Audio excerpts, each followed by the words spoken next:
Hello વિદ્યાર્થી મિત્રો, કેમ છો? મજામાં? હું છું ચૌહાણ સર અને તમે જોઈ રહ્યા છો ઇનફાઇનાઇટ ફિઝિક્સ.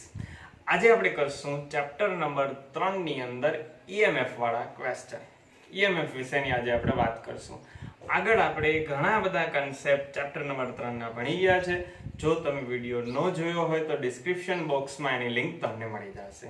આજે આપણે સમજશું સરસ મજાનો ટોપિક EMF. ઘણા બધા સ્ટુડન્ટને આની અંદર કન્ફ્યુઝન હોય, ખાસ ધ્યાન આપજો.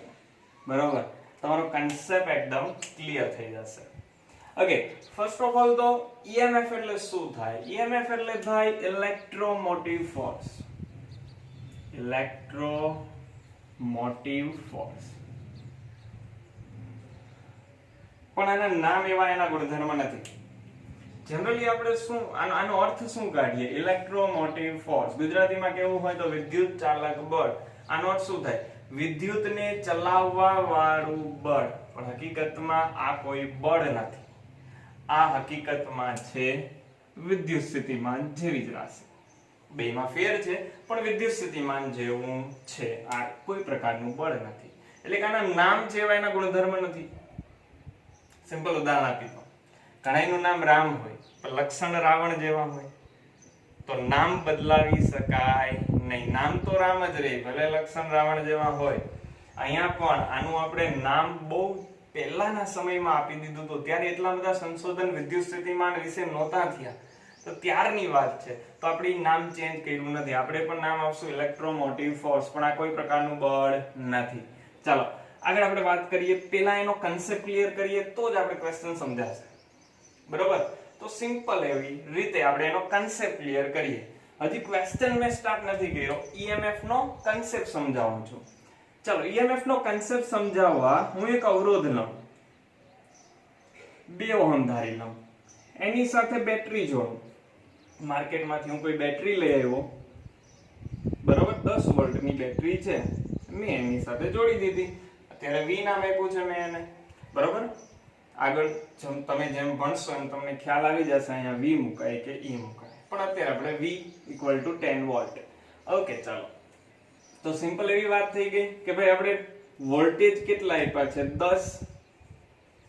તો અહીંયા આ બે છેડા વચ્ચે પણ કેટલા મળશે? 10 વોલ્ટ મળશે. પ્રવાહ કેટલો વહે અહીંયા? ચલો કેલ્ક્યુલેટ કરો. ઓહમનો નિયમ V = IR. તો I = શું થાય? V/R. તો પ્રવાહ કેટલો વહેશે? 5 એમ્પિયર. અને 5 એમ્પિયર પ્રવાહ વહે છે એટલા માટે તમે જુઓ IR, વોલ્ટેજ ડ્રોપ એટલે IR ને. વોલ્ટેજ ડ્રોપ એટલે આ બે છેડા વચ્ચેનો વિદ્યુત સ્થિતિમાન. બરોબર, તો IR કરો, 10 વોલ્ટ તમને મળી જાય. આપણો જવાબ આવો કંઈક મળે છે. પણ પ્રેક્ટિકલી આના કરતા થોડુંક અલગ જોવા મળે.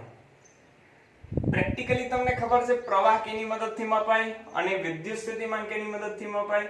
ચલો હું તમને કહું. પ્રવાહ માપવા માટે આપણે યુઝ કરવું જોઈએ એમીટર. શું નામ છે સાધનનું? એમીટર. એમીટર હંમેશા જોડાય શ્રેણીમાં. તો આની શ્રેણીમાં હું જોડીશ એમીટર. અને વિદ્યુત સ્થિતિમાન માપવા માટે ઉપયોગ થાય વોલ્ટમીટર. અને વોલ્ટમીટર હંમેશા જોડાય સમાંતરમાં. તો મારે આ જે અવરોધ છે એનું વિદ્યુત સ્થિતિમાન માપવું છે, તો એના બે છેડા વચ્ચે હું વોલ્ટમીટર જોડી દઉં અને રિઝલ્ટ હું ચેક કરું. તમને ખબર છે આપણું રિઝલ્ટ શું મળવું જોઈએ? કે ભાઈ અહીંયા વોલ્ટેજ મળવો જોઈએ વોલ્ટમીટરમાં 10 અને એ મીટરમાં કરંટ કેટલો મળવો જોઈએ? 5. પણ રિઝલ્ટ એના કરતા સાવ વિરુદ્ધ મળે. દાખલા તરીકે વોલ્ટમીટરની વાત કરું તો વોલ્ટમીટરમાં રીડિંગ મળ્યું 5 વોલ્ટ અને પ્રવાહ મળ્યો 2.5 એમ્પિયર એ મીટરમાં. આપણે પ્રશ્ન થાય કે ભાઈ 10 વોલ્ટ આપ્યા હતા તો સામે 10 વોલ્ટ જવા જોઈએ. 10 વોલ્ટ આપ્યા હતા તો 10 વોલ્ટ જવા જોઈએ, પણ પ્રેક્ટિકલી કેટલા મળ્યા? 5 વોલ્ટ. તો બાકીના 5 વોલ્ટ ક્યાં ગયા? બાકીના 5 વોલ્ટ ક્યાં ગયા હું તમને સમજાવું. ચલો ફરીથી થોડુંક આપણે રિપીટ કરીએ. આગળ ભણ્યા થઈ આપણે પ્રવાહનું વહન કેમ થાય જોયું. અહીંયાથી વિદ્યુતભાર ઉર્જા લઈને નીકળે, અવરોધમાં પોતાની ઉર્જા ગુમાવી દે, ઉર્જા 0 થાય એટલે પાછું ઋણ છેડા આગળ, ફરીથી ઋણથી ધન છેડા આગળ, પાછો ઉર્જા મેળવી અહીંયા આવે, અહીંયા પોતાની ઉર્જા ગુમાવી દે, પાછી ઉર્જા 0. જ્યારે ઋણ છેડાથી ધન છેડા તરફ આવે ત્યારે એને એક અવરોધ ના બરોબર. આ શું છે? આ બેટરી છે. રાસાયણિક બેટરીની આપણે વાત આવીએ છીએ. તો રાસાયણિક બેટરીની અંદર વિદ્યુત વિભાજ્ય દ્રાવણ હોય. શું હોય? વિદ્યુત વિભાજ્ય દ્રાવણ હોય. તો જ્યારે આવા દ્રાવણમાંથી આપણો ઇલેક્ટ્રોન છે એ એક છેડેથી બીજા છેડા તરફ જાય. આ એના ઇલેક્ટ્રોડ લઈ લો, આગળ આપણે સમજવાનું જ છે. આ એનો ઋણ ઇલેક્ટ્રોડ છે, આ એનો ધન ઇલેક્ટ્રોડ. ઇલેક્ટ્રોડ એટલે એના ધ્રુવ. 10માં આપણે આવું આવતું. ઇલેક્ટ્રોન અહીંયાથી અહીંયા જાય તો વચ્ચેના ભાગમાં એને શું નડે? વિદ્યુત વિભાજ્ય દ્રાવણનો અવરોધ. આ બેટરીના અંદરનો અવરોધ છે, તો આવા અવરોધને શું કહેવાય? આંતરિક અવરોધ. ઓકે, ચાલો. તો બેટરીનો અંદરનો અવરોધ, આંતરિક અવરોધ R છે. કરંટ કેટલો ફ્લો થાય? આપણી આખી સર્કિટમાંથી કરંટ ફ્લો થાય છે I. તો ન્યા વોલ્ટેજ ડ્રોપ, બેટરીની અંદર વોલ્ટેજ ડ્રોપ કેટલો થાય? પ્રવાહ ગુણાકારમાં અવરોધ. સૂત્ર યાદ છે ને? Voltage drop I * R. Voltage ડ્રોપનો અર્થ ખબર છે ને? અવરોધમાં વ્યય પામતો વોલ્ટેજ. શું થાય? અવરોધમાં વ્યય પામતો વોલ્ટેજ. વોલ્ટેજ ડ્રોપ IR થઈ ગયો. કેટલો થયો હશે IR? મને કયો છે. જો તમને ખરેખર સમજાણું હોય તો મને કયો. IR ની વેલ્યુ આપણા ઉદાહરણ લીધું એમાં કેટલી? જો 10 વોલ્ટ આપ્યા હતા, મળ્યા 10 વોલ્ટ આપ્યા હતા, મળ્યા 5 વોલ્ટ. તો બાકીના કેટલા વધ્યા? 5 વોલ્ટ. એ અહીંયા વ્યય પામ્યા હશે. તો આના ઉપરથી છોકરાઓ આપણે સૂત્ર બનાવી શકીએ. જોજો, ધ્યાનથી સમજજો આ વસ્તુ. ચલો, આપણે સપ્લાય કેટલા વોલ્ટેજ કર્યા? 10. સપ્લાય કેટલા કર્યા? 10. અહીંયા કેટલા મળ્યા? અવરોધમાં વોલ્ટેજ ડ્રોપ 5 અને બાકીના 5 અહીંયા IR માં મળ્યા. તો હવે આનું સૂત્ર લખું. આ વોલ્ટેજ ડ્રોપ ને કહી દઉં terminal voltage V. Voltage drop ને બીજું નામ શું છે? Terminal voltage V. બે ટર્મિનલ વચ્ચેનો વોલ્ટેજ. ઓકે, પ્લસ આ થઈ ગયું IR. આ બેના સરવાળાથી જે રાશિ મળે એને જ કહેવાય આપણું EMF E. હજી સૂત્રને થોડુંક સરખું બનાવીએ તો આપણે સૂત્ર મૂકી શકીએ V = E - IR. સરસ મજાનું સૂત્ર મળ્યું. એનો અર્થ હું તમને સમજાવું. માર્કેટમાં તમે કોઈ બેટરી લઈને આવ્યા, ચલો ઉદાહરણ આપીને તમને સમજાવું તો માઇન્ડમાં તમારે ઉતરી જાય EMF નો કન્સેપ્ટ. તમે માર્કેટમાંથી બેટરી લઈને આવ્યા સરસ મજાની, બરોબર?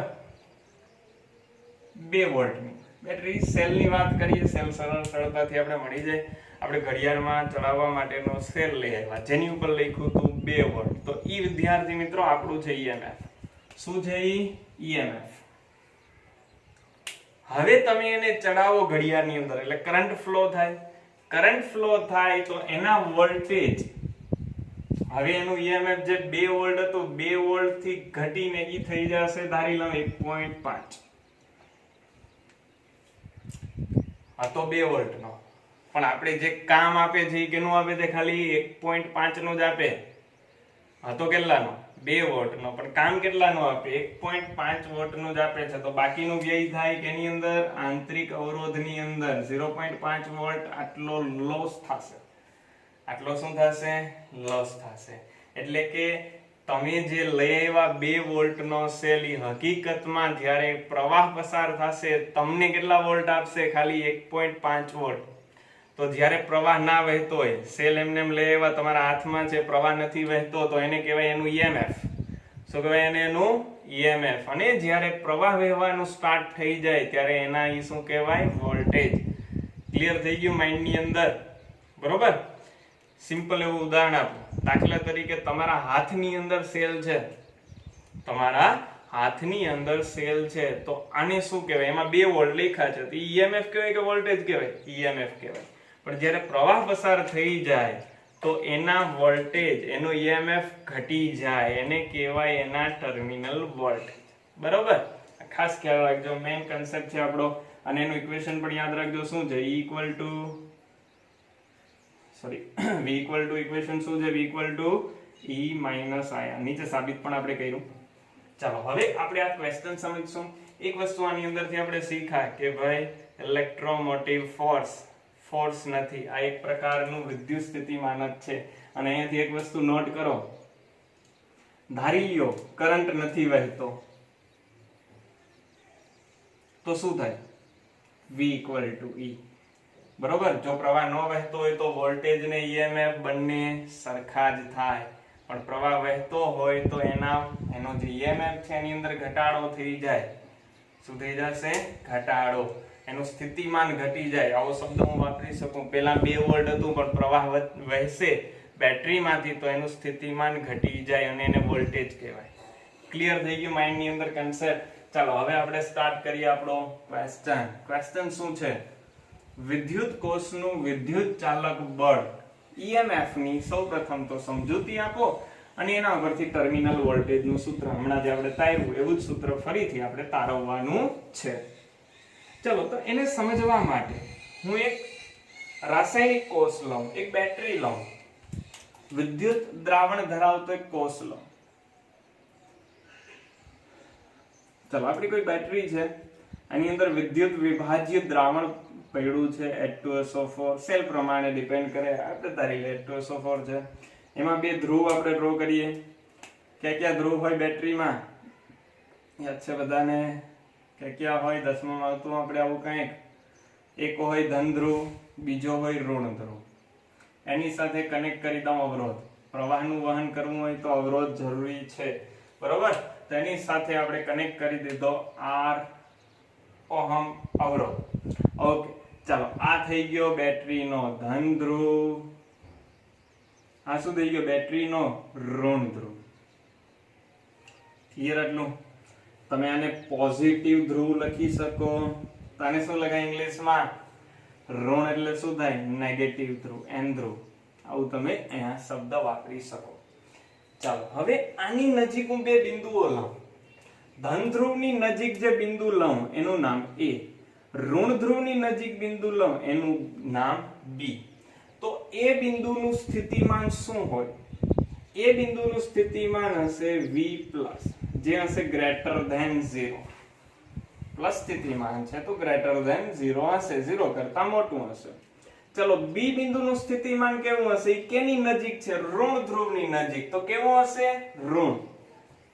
એને નામ આપી દઉં V- અને ઋણ છે તો માઈનસ લખવું જોઈએ.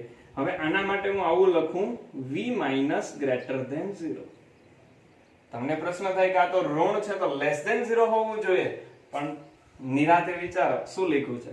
V-. સિમ્પલ સમજાવો. જુઓ, આમ લખું -5, પછી હું આમ લખું કે ભાઈ 5 છે એ ગ્રેટર ધેન 0 છે, 5 છે એ 0 કરતા મોટો છે. આવી રીતના ગાણિતિક રીતે લખાય નહીં, સમજાવવા માટે હું કહું છું તમને. બરોબર? તો ખાલી આ જ વેલ્યુ લાવું તો એ 0 કરતા મોટી થઈ ને, એટલે મેં આવી રીતે કંઈક લખ્યું છે. તો ચાલો આ બંને વચ્ચેનો વિદ્યુત સ્થિતિમાનનો તફાવત કેટલો? બંને વચ્ચેનો સ્થિતિમાનનો તફાવત કેટલો? આ બંને વચ્ચે સ્થિતિમાનનો તફાવત આટલો થાય. ધન ધ્રુવ માઈનસ ઋણ ધ્રુવનું સ્થિતિમાન. ધન ધ્રુવનું સ્થિતિમાન માઈનસ ઋણ ધ્રુવનું સ્થિતિમાન. બરોબર? ઘણા લોકો આમ વિચારે અંતિમ માઈનસ પ્રારંભિક, પણ એ ઋણ ધ્રુવ અંતિમ હોય એવો કોઈ અર્થ ના નીકળે. બરોબર? તો મોટામાંથી નાનું આપણે બાદ કર્યું અને બેનો તફાવત આપણે મેળવીએ છીએ. ચલો માઈનસ માઈનસ શું થાય? પ્લસ. ઘણા લોકોને આમાં કન્ફ્યુઝન થાય. એક ઉદાહરણ આપી દઉં. બેટરીના 2 છેડા હોય. બરોબર? ધ્યાનથી સાંભળજો. બેટરીના 2 છેડા હોય. એક 10 વોલ્ટનો છે અને બીજો 0 વોલ્ટનો છે. એક 10 વોલ્ટનો છે, બીજો 0 વોલ્ટનો છે. તો આ બેટરીનો વિદ્યુત સ્થિતિમાનનો તફાવત કેટલો? 10 વોલ્ટ. ક્લિયર? ઓકે.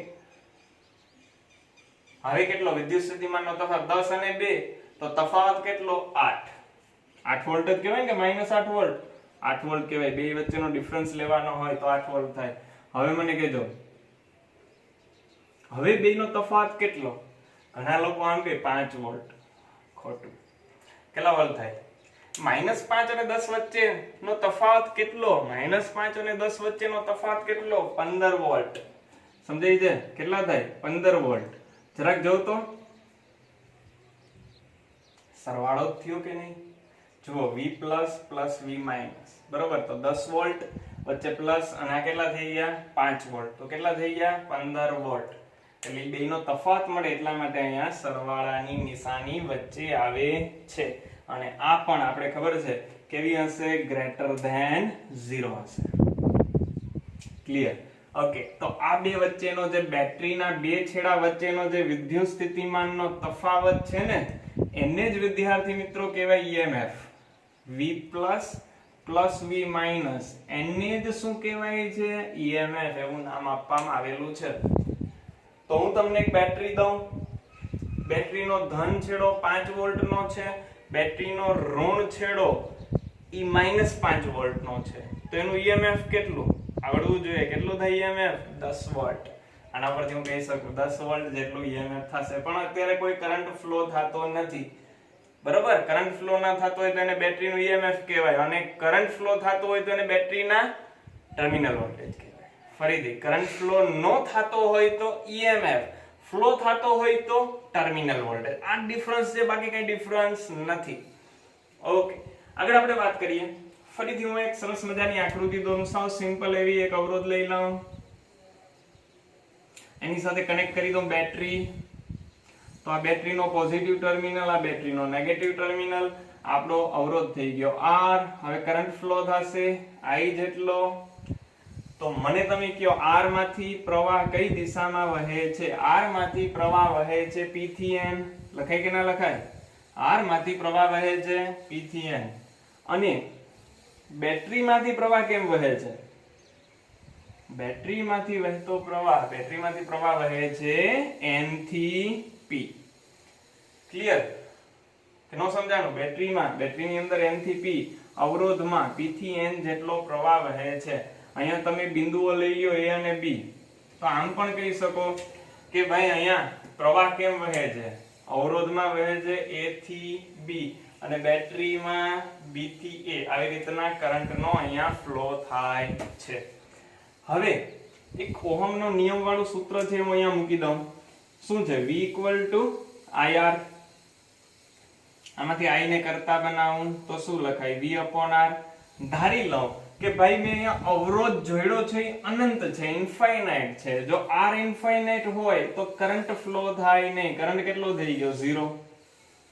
ખાસ યાદ રાખજો, જો અહીંયાનો અવરોધ અનંત થઈ જાય તો કરંટ ફ્લો થતો નથી, બરોબર? પણ સામાન્ય કન્ડિશનમાં આવું શક્ય નથી. અહીંયા અવરોધ અનંત થયો છે એટલે પ્રવાહ 0. પ્રવાહ 0 થાય ત્યારે જે અહીંયા વોલ્ટેજ મળે એને જ કહેવાય એનું EMF. પણ સામાન્ય કન્ડિશનમાં આવું થતું નથી. સામાન્ય કન્ડિશનમાં આપણે સૂત્ર શું લાગે વિદ્યાર્થી મિત્રો? હમણાં જ આપણે સાબિત કર્યું હતું. શું હતું સૂત્ર? યાદ છે ને? V = E - IR. શું તો આપણું ઇક્વેશન? V = E - IR. તો આટલો વોલ્ટેજ ડ્રોપ કેના લીધે થાય છે? આંતરિક અવરોધના લીધે. આટલો વોલ્ટેજ ડ્રોપ કેના લીધે થાય છે? આંતરિક અવરોધના લીધે થાય. તો આપણું મેઈન સૂત્ર થઈ ગયું. તો આપણે સૂત્ર પણ તાર્યું વોલ્ટેજ અને EMF ના સંબંધ વિશેનું. ચાલો હવે આપણે નેક્સ્ટ ક્વેશ્ચન કરશું. પ્રશ્ન નંબર 29. ચલો, પ્રશ્ન આવો છે, વિદ્યુત કોષનું શ્રેણી જોડાણ સમજાવી સમતુલ્ય EMF અને સમતુલ્ય આંતરિક અવરોધ મેળવવાનો. તો હમણાં જ આપણે વિદ્યુત કોષની વાત કરી. વિદ્યુત કોષ શબ્દ આવે એટલે EMF લેવાનું. આ ખાસ યાદ રાખજો. શું લેવાનું થશે? વિદ્યુત કોષ શબ્દ આવે એટલે EMF લેવાનું થશે. ત્યારે આપણે જનરલી પ્રવાહ કરંટ જે વહેતો હોય, આખી સર્કિટ આપણે કમ્પ્લીટ ના કરી હોય એટલે આપણે EMF એવો શબ્દ વાપરીએ છીએ. તો મેં બે બેટરી લીધેલી છે જેના EMF તમે જુઓ છો અનુક્રમે કેવા છે? E1 E2. બેટરી હોય તો એના આંતરિક અવરોધ પણ હોય. તો આંતરિક અવરોધ કેટલો અને આંતરિક અવરોધ આમાં દોરવો ક્યાં? હકીકતમાં આંતરિક અવરોધ ક્યાં હોય? બેટરીની અંદર. પણ વચ્ચે તો ન દોરાય, ખરાબ લાગે. તો આપણે ક્યાં દોરવાનો થાય? સાઈડમાં. ચાલો, તો અહીંયા સાઈડની અંદર તમે એનો આંતરિક અવરોધ ડ્રો કરી શકો. આંતરિક અવરોધ સ્મોલ r દર્શાવવો. કેપિટલ R એટલે બાહ્ય અવરોધ, આંતરિક અવરોધ એટલે સ્મોલ r. ઓકે, અહીંયા પણ આપણો સ્મોલ r. ઓકે, દોરવો હોય તો દોરી શકો, નો દોરવો હોય તો અહીંયા નીચે લખી નાખો તો પણ ચાલશે. હવે જો બેયનું જોડાણ સહાયક છે, આગળ આપણે ભણશું બે પ્રકારના જોડાણ, સહાયક અને વિનાશક, બરોબર? તો સહાયક જોડાણ છે. તો સહાયક જોડાણની અંદર બેયમાંથી જે પ્રવાહ વહેશે એ કોમન વહેશે I જેટલો. બેયનો કમ્બાઈન થઈને પ્રવાહ મેળવો I જેટલો, બરોબર? ફરીથી ચોખવટ કરી દઉં, અહીંયા સર્કિટ કોઈ કમ્પ્લીટ ના કરી હોય એટલે વિદ્યુત કોષની વાત આવે એટલે આપણે ઈએમએફ જ લેવું જોઈએ. પ્રવાહ વહેડાવવાનો જ, પણ ઈએમએફ ની વાત કરવાની થાય. ચાલો આગળ આપણે વાત કરીએ. હવે તમે જુઓ છે, જો બેટરીના ઋણ ધ્રુવ સાથે, પ્રથમ બેટરીના ઋણ ધ્રુવ સાથે બીજી બેટરીનો ધન ધ્રુવ જોડવામાં આવે તો આને કહેવાય શ્રેણી જોડાણ. પ્રથમ બેટરીનો ધન ધ્રુવ, બીજી બેટરીનો ધન ધ્રુવ, સમાંતર જોડાણ. બેયના સરખા ધ્રુવ જોડો, સમાંતર જોડાણ થઈ જશે. બરોબર? જો તમે ઉપર નીચે કનેક્ટ કર્યા હશે તો બેયના ધન ધ્રુવ, બેયના ઋણ ધ્રુવ જો કનેક્ટ કરો તો સમાંતર જોડાણ. એકનો ઋણ બીજાનો ધન, તો એને કેવું જોડાણ કહેવાય? સહાયક. સોરી, એને કેવું જોડાણ કહી શકો તમે? શ્રેણી જોડાણ. ચાલો પછી શ્રેણી જોડાણને બે પ્રકાર આપણે આવશે, સહાયક અને વિનાશક. ઓકે, ચાલો અહીંયા બેયમાંથી જે કરંટ ફ્લો થાય છે એ સરખો છે. હવે અહીંયા જુઓ, મારે આ વસ્તુ લેવી છે, A અને B, આ બે બિંદુઓ છે. આ બે બિંદુઓ વચ્ચેના વિદ્યુત સ્થિતિમાનનો તફાવત, એને શું લખાય? એને લખાય VAB. A અને B બિંદુ વચ્ચેનો વિદ્યુત સ્થિતિમાનનો તફાવત VAB. એને લખવું હોય તો આમ લખાય VA VB. જો A નું સ્થિતિમાન વધારે હશે, B નું ઓછું હશે, છે કે નહીં? ખબર કેમ પડે? જો A છેડાની બાજુમાં બેટરીનો ધન ધ્રુવ તો એ વધારે હશે, B છેડાની નજીક ઋણ ધ્રુવ તો એનું સ્થિતિમાન ઓછું હશે. બરોબર? તો VA VB એટલે AB વચ્ચેનો વોલ્ટેજ આપણે મળી ગયો. પણ વોલ્ટેજ નું સૂત્ર તો આપણે ખબર છે. જુઓ છે, એ બે છેડા વચ્ચે શું છે? એક તો બેટરી છે E1 EMF ધરાવતી, અને બીજું છે IR1 આંતરિક અવરોધના લીધે અમુક વોલ્ટેજનો લોસ થાય. આગળ એવું ને, હમણાં જ ભણ્યા સૂત્ર શું હતું? V E IR. તો આ બે છેડા વચ્ચેનો ટર્મિનલ વોલ્ટેજ કેટલો? V જેટલો. કેટલો ટર્મિનલ વોલ્ટેજ? V જેટલો, અથવા તો VAB ઇક્વલ ટુ શું થાય? બેટરીનું EMF E1 IR1. આટલું કંઈક આપણા માટે મળશે. ચાલો હવે હું મેળવું VBC. શું લખાય VBC ને? આવું લખી શકો, VB VC. B નું સ્થિતિમાન વધારે હશે, C નું ઓછું હશે. જુઓ, B છેડાની નજીક આ બેટરીનો ધન ધ્રુવ, આ બેટરીની સાપેક્ષે લેવાનું છે ધન ધ્રુવ, અને અહીંયા બેટરીનો ઋણ ધ્રુવ. તો VBC equal to VB VC. અને VBC એટલે શું લખાય વિદ્યાર્થી મિત્રો? શું લખાય? અહીંયા લખ્યું એમ લખાવો જોઈએ. તો એની વચ્ચે બેટરીનું EMF કેટલું? E2 માઈનસ શું આવશે? IR2. હકીકતમાં તમને સમજાય છે આ શું કહેવા માંગે છે? ધ્યાનથી સમજજો. જો અહીંયા E1 EMF ધરાવતી બેટરી જોઈડી, તો આ બે છેડા વચ્ચેનો ટર્મિનલ વોલ્ટેજ, જો કરંટ ફ્લો થાય તો ટર્મિનલ વોલ્ટેજ કેટલો? બરોબર? ઈ ટર્મિનલ વોલ્ટેજ કેટલો થાય? E1 માંથી IR1 બાદ કરો એટલો થાય. બેટરીનું EMF 10 છે, 1 વોલ્ટ નો વ્યય થાય, તો આ બે છેડા વચ્ચેનો તફાવત કેટલો? 9 વોલ્ટ. બરોબર? તો એ જ રાશિ દર્શાવે છે. કન્ફ્યુઝન નથી કરવાનું. આપણે બે છેડા વચ્ચેનો ટર્મિનલ વોલ્ટેજ મેળવો, આવું કંઈક ઇક્વેશન આપણે મેળવ્યું. હવે હું આને ઇક્વિવેલન્ટ સર્કિટ દર્શાવું. A બેટરી, અહીંયા આપણો આંતરિક અવરોધ, અને અહીંયા C. Equivalent circuit. ઇક્વિવેલન્ટ સર્કિટનો અર્થ થાય આ બેયનું પરિણામી. ચાલો, તો બેટરીનું પરિણામી EQ એટલે કે EMF નું પરિણામી ઇક્વિવેલન્ટ એટલે, અને અહીંયા શું લખાય? આંતરિક અવરોધનું ઇક્વિવેલન્ટ. ચાલો, તો અહીંયા હવે બે છેડા થઈ ગયા AC. તો આને શું લખાય? તમને ખબર છે, VAC લખાય. લખવું હોય તો આમ લખાય VA VC. ચાલો લખાવો તો VAC ઇક્વલ ટુ શું લખાય? EQ માઈનસ કરંટ કેટલો ફ્લો થાય? સરખો જ થાય, I અને REQ. ચાલો હવે તમે જુઓ, હવે આપણે આ બે ઇક્વેશનનો યુઝ કરશું, VAB VBC. તો જુઓ, VAC equal to VAB plus VBC લખાય કે ના લખાય? વિચાર. આ બે વચ્ચેનો વિદ્યુત સ્થિતિમાનનો તફાવત કેટલો? તો કે આ બેયનો સરવાળો પ્લસ આ બેયનો સરવાળો. સિમ્પલ સમજાવો. જુઓ, ધ્યાનથી સમજજો. અહીંયા 10 વોલ્ટ છે, અહીંયા 8 વોલ્ટ છે, સરખાઈ જોતા જજો. અહીંયા 6 વોલ્ટ છે. આવું કંઈક ઉદાહરણ આપણે ધારીએ છીએ, ખાલી સમજવા માટે છે આ. બરોબર? તો VAC આ બેનો ડિફરન્સ કેટલો? ડિફરન્સ VAC એટલે બેનો ડિફરન્સ કેટલા વોલ્ટ થઈ ગયા? 4 વોલ્ટ. ક્લિયર? હવે અહીંયા જો અહીંયાનો ડિફરન્સ કેટલો? VAB 2 volt. અહીંયાનો ડિફરન્સ 2 વોલ્ટ. 2 ને 2 પાછા 4 થઈ ગયા. તો લખી શકાય ને VAC VAB VBC. ચાલો આવું લખી શકીએ. VAB શું છે અહીંયાથી લખાવો? VAB છે E1 IR1. VBC શું છે? Plus E2 IR2. ચાલો તો E1 plus E2 minus I common આ બે પદમાંથી, તો વધે શું? R1 plus R2. હવે વિદ્યાર્થી મિત્રો આપણું VAC વાળું આ એક પહેલું ઇક્વેશન, આ બીજું ઇક્વેશન. ચાલો બંને ઇક્વેશન ને આપણે સરખાવી દઈએ એટલે આપણો કંઈક જવાબ મળી જાય. ચાલો બેયને સરખાવીએ. શું છે અહીંયા? કમ્પેર કરો. અહીંયા તો VAC તો સરખું ને. ઓકે, તો E ઇક્વલ ટુ શું થાય? E1 plus E2. R EQ એટલે શું થાય? R1 plus R2. કમ્પેર કરવાથી તમને ખ્યાલ આવી જાય, કારણ તો બેયમાં સરખો જ ફ્લો થાય છે. તો આમાંથી શીખવા શું મળ્યું? જ્યારે તમે બે વિદ્યુત કોષોને શ્રેણીમાં જોડશો તો એનો શું થાય? એના EMF નો શું થાય? સીધો સરવાળો. શું થાય એના EMF નો? સીધો સરવાળો. અને અવરોધનો પણ શું થાય? સીધો સરવાળો થાય. એટલે એક 2 વોલ્ટની બેટરી લઉં, એક 3 વોલ્ટની બેટરી લઉં ને હું કહું કે શ્રેણીમાં જોડો અને પરિણામી EMF કેટલું? 5 વોલ્ટ. પેલીનો આંતરિક અવરોધ 2 ઓહમ છે, બીજીનો આંતરિક અવરોધ 3 ઓહમ છે. ચાલો પરિણામી અવરોધ કેટલો? આંતરિક અવરોધ 5. તો કહેવાનો અર્થ એ થઈ ગયો, જ્યારે જ્યારે હવે આવી વસ્તુ આવશે શ્રેણી જોડાણની, તો આપણે સીધો સરવાળો કરશું. ચાલો અહીં ક્વેશ્ચન પૂરો થઈ ગયો. હવે નેક્સ્ટ ક્વેશ્ચન આપણે ભણશું. હવે આપણે વાત કરશું બે પ્રકારના જોડાણની.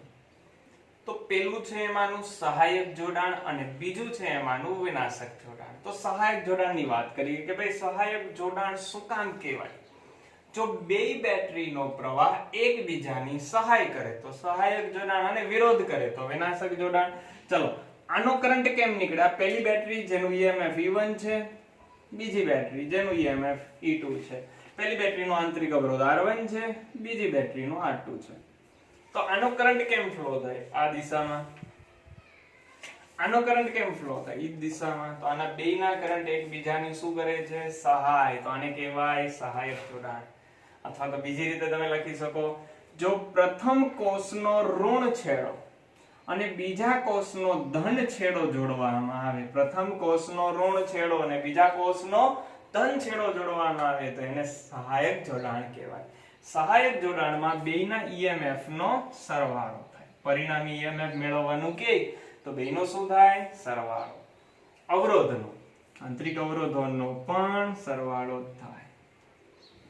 ચાલો વિનાશક જોડાણ. વિનાશક જોડાણની અંદર બે બેટરીના પ્રવાહ પરસ્પર વિરુદ્ધ જાય. આ બેટરીનો આમ ફ્લો થશે, આનો આમ ફ્લો થશે, તો વિરુદ્ધ દિશામાં જાય છે. ચાલો જો વિરુદ્ધ દિશાની અંદર જાતા હોય અને પેલાનું EMF E1 બીજાનું E2, અવરોધ પેલાનો R1 બીજાનો R2, તો એનું E ઇક્વિવેલન્ટ શું થાય? તો એનું E ઇક્વિવેલન્ટ થશે બેયની બાદબાકી જેટલું. જનરલી મોટામાંથી નાનું બાદ કરવું જોઈએ. ધારી લો E1 મોટું છે તો E1 E2. હવે આંતરિક અવરોધ R ઇક્વિવેલન્ટ શું થાય? અવરોધોની બાદબાકી. અવરોધોની બાદબાકી ક્યારેય ના થાય. અવરોધોનો હંમેશા શું થાય? સરવાળો. બરોબર? અવરોધ એટલે શું થાય? જે પ્રવાહને નડે તો એ ગમે ત્યાં હોય તો નડવાનો જ છે. તો અવરોધોનો તો સરવાળો થાય. એમાં ઘણી બધી વખત આના MCQ પૂછાય, કન્ફ્યુઝન થઈ જાય. બરોબર? વિનાશક જોડાણ આપ્યું હોય તો વિનાશક જોડાણમાં એક બેટરી હોય 4 વોલ્ટની, બીજી બેટરી હોય 2 વોલ્ટની, તો બેયનો તફાવત કેટલો થાય? 2 વોલ્ટ. બરોબર? અને અવરોધ આપ્યો એકનો 1 ને એકનો 2. પછી અવરોધ પૂછે તો આપણે ઘણી બધી વખત 1 લખીએ, એની પણ બાદબાકી કરીએ, તો આ ખોટું છે. અવરોધોનો તો હંમેશા માટે શું થાય? સરવાળો. અને વ્યાખ્યા લખવી તો આમ લખી શકાય, પ્રથમ કોષનો ઋણ છેડો અને બીજા કોષનો ઋણ છેડો જો આમ કનેક્ટ કરો તો આને કેવું જોડાણ કહેવાય? વિનાશક જોડાણ કહેવાય. ચલો સિમ્પલ એવો ક્વેશ્ચન હતો. અહીંયા આપણો પ્રશ્ન પૂરો થયો. હવે આપણે ભણશું વિદ્યુત કોષોનું સમાંતર જોડાણ. તો જુઓ જોઈએ, અહીંયા આપણે બે બેટરી રાખી છે જેનું EMF અનુક્રમે છે E1 E2. આંતરિક અવરોધ ઋણ છેડાની નજીક દોરવાના આગળ વાત થઈ ગઈ. R1 R2. ચાલો હવે પહેલી બેટરીમાંથી ધારી લઉં કે ભાઈ I1 જેટલો પ્રવાહ વહે, બીજી બેટરીમાંથી ધારી લઉં I2 જેટલો પ્રવાહ વહે. આ I1 અને I2 બંને ભેગા થાય અને કરંટ ફ્લો કરાવશે I. સર્કિટ કમ્પ્લીટ નથી કરી, જો સર્કિટ કમ્પ્લીટ કરી દઉં તો અહીંયાથી પાછો પ્રવાહ પણ કેટલો જાય I. જેટલો પ્રવાહ બહાર નીકળે એટલો જ અંદર જાય. અહીંયા ફરીથી બે ભાગ પડે, ઉપર કેટલો જાય I1, નીચે કેટલો જાય I2. જેટલો બેટરીમાંથી પ્રવાહ નીકળે એટલો જ પાછો આવવો જોઈએ. એટલે I1 નીકળો તો I1 અંદર જાય, અહીંયા I2 નીકળો તો અંદર I2 જાય. હવે થોડુંક વિચારો અહીંયા કે ભાઈ I1 અને I2 એ બે ભેગા થાય અને શું બનાવ્યું? પ્રવાહ I બનાવ્યો. તો લખી શકાય I = I1 + I2 અને નામ આપી દો ઇક્વેશન નંબર 1. સૂત્ર તાનાવણીનો આખો ક્વેશ્ચન છે તો ખાસ ધ્યાન આપજો. તો ઇક્વેશન બની ગયો I = I1 + I2. આપણે કિર્ચોફનો પહેલો નિયમ ભણશું, જંક્શનનો નિયમ. જંક્શન પાસે ભેગા મળતા વિદ્યુત પ્રવાહોનો બેઝિક સરવાળો હંમેશા અચળ રહે છે. એટલે I1 અને I2 જોડાઈને I બન્યા. ચાલો તો I = I1 + I2. કિર્ચોફના નિયમની વાત આગળ આપણે આવશે. હવે તમે જુઓ, આ બિંદુને નામ આપ્યું છે B1, આ બિંદુને નામ આપ્યું છે B2. ખાલી ઉપરનું જ વિચારો, ખાલી કયો ભાગ વિચારવાનો છે? ઉપરનો. તો હું આમ લખું VB1 - VB2, બરાબર? જો તો મોટામાંથી જ નાનું બાદ કર્યું છે ને, કઈ ભૂલ નથી ને.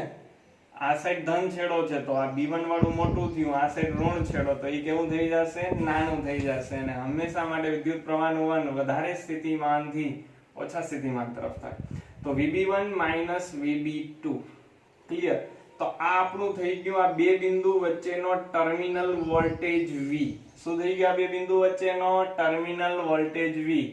ક્લિયર ને? બે બિંદુનો વોલ્ટેજ છે આ, એને ટર્મિનલ વોલ્ટેજ કહેવાય. ટર્મિનલ એટલે ઈ એના બે બિંદુઓ. ઓકે, તેનું સૂત્ર શું છે? આવડે છે ને? V = શું લખાય? E - IR. Okay, very good. શું લખાય? E - IR. નામ આપવા પડશે. અહીંયા શું છે? E1. કરંટ કેટલો ફ્લો થાય? I1. અવરોધ R1. ઓકે, સેમ નીચે માટે વિચારો. તો નીચેના બે બિંદુઓ ઈ જ આવ્યા, અલગ આવ્યા. નીચેના બે બિંદુઓ એ જ આવ્યા. શું આવ્યા? VB1 - VB2. તો એના ઇક્વલ ટુ ફરીથી V લખાય. અને આમ પણ જો આ બેનું કેવું જોડાણ, કેવું જોડાણ? સમાંતર જોડાણ. અને સમાંતર જોડાણ હોય તો વિદ્યુત સ્થિતિમાન કેવું રહે? અવરોધમાં શીખા કેવું રહેશે? સરખું. ચાલો તો અહીંયા VB1 - VB2 ઇક્વલ ટુ સામે શું આવી જાય? ઇક્વલ ટુ સામે. હવે આ નીચેનો ભાગ લેવાનો છે તો આપણે ખ્યાલ આવી ગયો. શું આવે? E2 - I2R2. રેડી? હવે આ જે ઇક્વેશન છે, આ ઇક્વેશન નંબર 2, આ ઇક્વેશન નંબર 3, આમાંથી મારે I1 ને કરતા બનાવવો છે તો શું કરાય? જો V પહેલા તો આને આ સાઈડ લઈ જાઓ તો I1 R1, okay, equal to E1 - V. આવું લખાય ને? જોજો, I1 R1 એને આ સાઈડ લઈ ગયો, V ને આ સાઈડ લઈ ગયો. ચલો તો અહીંયાથી I1 શું લખાય? I1 લખાય E1 - V upon R1. અથવા તો આમ લખાય, છેદ બે ને આપી દો, E1 upon R1 - V upon R1. બીજા માટે ડાયરેક્ટલી હું લખી નાખવા, તમને આવડવું જ જોઈએ. I2 શું થાય? I2 લખાવતા જાવ છે. આ લખવું છે મારે. શું લખાય? E2 upon R2 - V upon R2.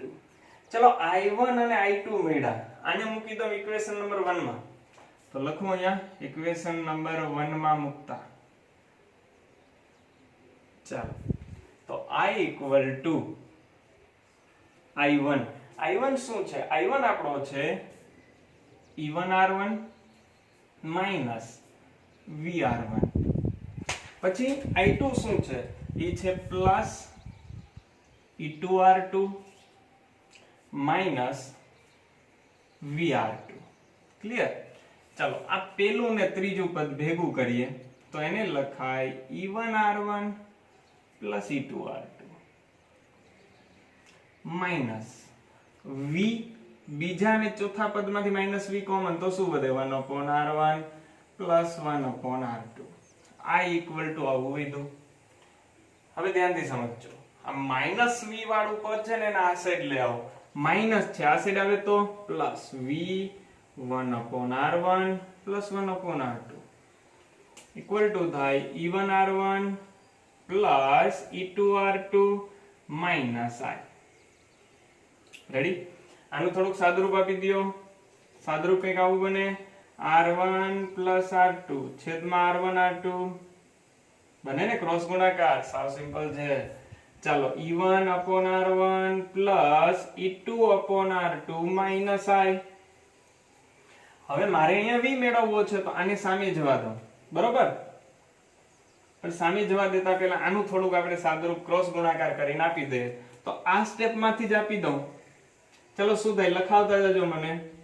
Minus i ને કોઈ ડિસ્ટર્બ ના આપણે કરવાનો નથી. ચલો ક્રોસ ગુણાકાર કરો. શું થાય? e1 r2 plus e2 r1 છેદમાં શું થાય? r1 r2. ઓકે, હવે આને સામે જવા દો. છેદ હોય અંશમાં ગુણાય, અંશ હોય છેદમાં ગુણાય. ઓકે, ચાલો તો અહીંયા લખું તો થોડુંક આપણે વધારે સમજે. આ કાઢી નાખો. સાવ સિમ્પલ ક્વેશ્ચન છે, થોડુંક સાદુરૂપ મોટું છે. ચાલો તો જોજો v ઇક્વલ ટુ શું થાય?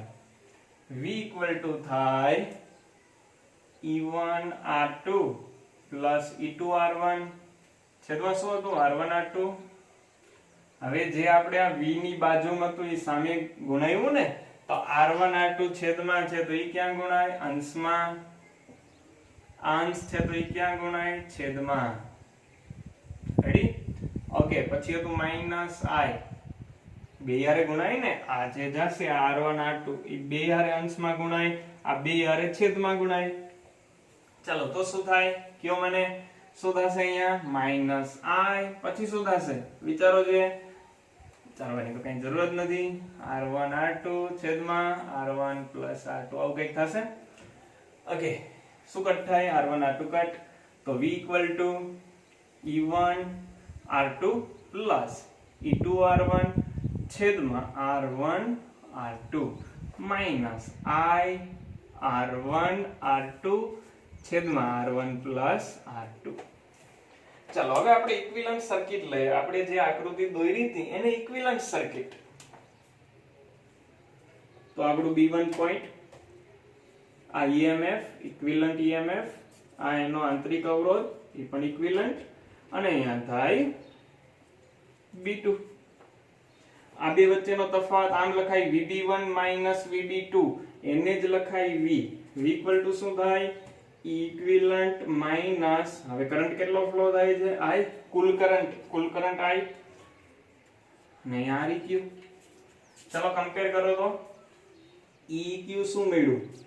ચલો લખાવો. Eq શું મળ્યું? Eq મળ્યું E1 R2 plus E2 R1 છેદમાં R1 પ્લસ R2. ઓકે, અને Req શું મળ્યું વિદ્યાર્થી મિત્રો? સરખાવો. માઈનસ i, અહીંયા પણ માઈનસ i. Req શું મળ્યું? અંશમાં ગુણાકાર છેદમાં સરવાળો. આ તો આવી ગયું ને, સમાંતર જોડાણનું સૂત્ર છે. અંશમાં ગુણાકાર છેદમાં સરવાળો, આવું કંઈક મળ્યું. ચલો હજી એક સ્ટેપ આપણે વધારે કરીએ. આમ તો ક્વેશ્ચન કમ્પ્લીટ થઈ ગયો, પણ હજી એક સ્ટેપ આપણે વધારે કરીએ. આપણે એક વસ્તુ મેળવીએ. Eq upon Req શું થાય? Eq upon Req આ શું થાય એ મેળવીએ. ચલો Eq શું છે? E1 R2 plus E2 R1 છેદમાં R1 પ્લસ R2. અને આ શું છે? Req R1 R2 છેદમાં R1 plus R2. R1 plus R2 એક છે અંશનો છેદ, બીજો છેદનો છેદ, કટ થઈ ગયા. તો Eq upon Req equal to શું થાય? E1 R2 plus E2 R1 છેદમાં R1 R2. ચાલો બેયના છેદમાં આપી શકાય તો શું થાય? હવે તો આવડવું જોઈએ. બેયના છેદમાં આપી દો તો R2 R2 cut, E1 R1 plus E2 R2. તો આવો કંઈક આપણો આન્સર મળે, ઇક્વિવેલન્ટ અને Req. ચાલો તો આપણે વાત કરી સમાંતર જોડાણની. આજે આપણે લેક્ચર છે એ અહીંયા સુધી રાખીએ. આગળ આપણે વાત કરશું વિસ્ટન બ્રિજની, કિર્ચોફના નિયમોની, મીટર બ્રિજની, પોટેન્શિયોમીટરની. પોટેન્શિયોમીટર આપણે ભણશું એટલે આપણા ચેપ્ટરની થિયરી છે એ આખી કમ્પ્લીટ થઈ જશે. જો તમને વિડીયો ગમ્યો હોય તો લાઈક કરજો, કોમેન્ટ કરજો, શેર કરજો ને સબસ્ક્રાઇબ કરજો. Thank you.